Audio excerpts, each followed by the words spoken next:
Okay sir. Good morning to all. ఈ నెల 1వ తారీఖున 2, 3 ఒక 4 రోజులు వరుసగా DHPs అంటే పగటి నేరాలు జరిగాయి. పగటిపూట చందర్లపాడు మండలంలో లక్ష్మీపురం,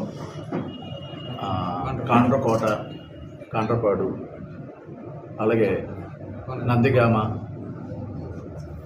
లింగాలపాడు, కోనైపాలెం, జగ్గైపేట.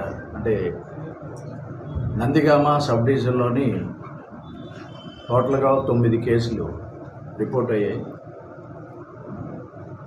మార్చి first week and February middle of the February ఈ పండగలు ఇవన్నీ, జాతరలు ఇవన్నీ ఆ టైంలో జరిగాయి.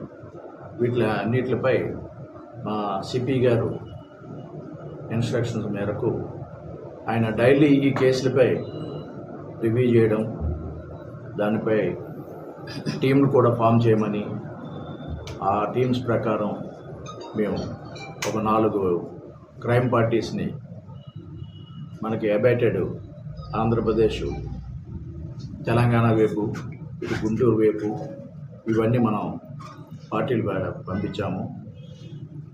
ఆ పార్టీలతో పాటు ఇక్కడ లోకల్ టోటల్ సిఐ గారు, చంద్రపాడు ఎస్ఐ గారు, మా సిబ్బంది సబ్ డివిజన్ అందరూ సీసీ కెమెరాస్ మొత్తం ఎన్ రూట్ నేరస్థలం జరిగిన గాంధీ నేషనల్ హైవే వరకు, అలాగే మన స్టేట్ బార్డర్ వరకు, ఇటు విజయవాడ సిటీ వరకు ఉన్నటువంటి సీసీ కెమెరాల్లో అన్నిటినీ చెక్ చేస్తే ఇతని ఇమేజెస్, ఈ దొంగల యొక్క ఇమేజెస్ అందులో క్యాప్చర్ చేసాం.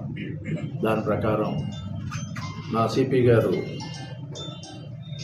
ఈ మధ్యకాలంలో ఈ దొంగతనాలు జరిగినప్పుడు టెక్నాలజీ వాడమని, టెక్నాలజీ ప్రకారము అంటే ఈ వాళ్ళు వాడుతున్న సెల్ ఫోన్లు ఆధారంగా వారి యొక్క కదలికలు, మూమెంట్ అన్నీ మాకు ఎప్పటికప్పుడు తెలుస్తున్నాయి.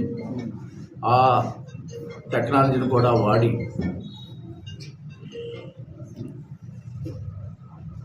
సూర్యారావుపేట, వంకోత్తు నాగరాజు అనే అతనిపై కూడా మేము నిఘా పెట్టడం జరిగింది.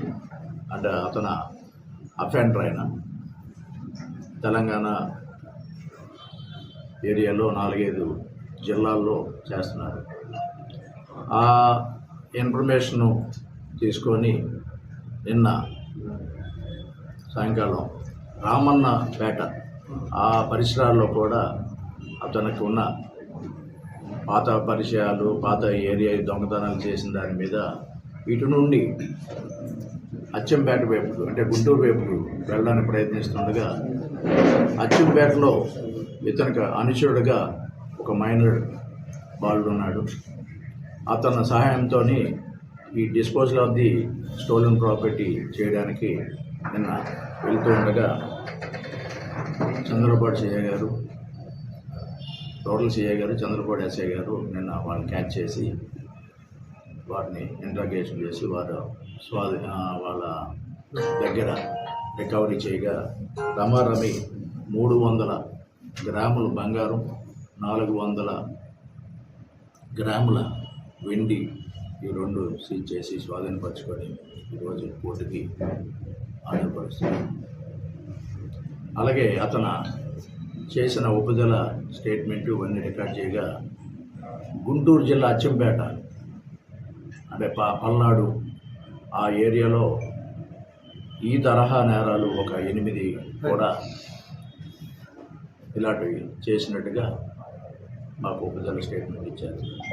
దాన్ని ఆ జిల్లా ఎస్పీ గారికి, వాళ్ళ క్రైమ్ పార్టీకి కూడా మేము షేర్ చేసాం.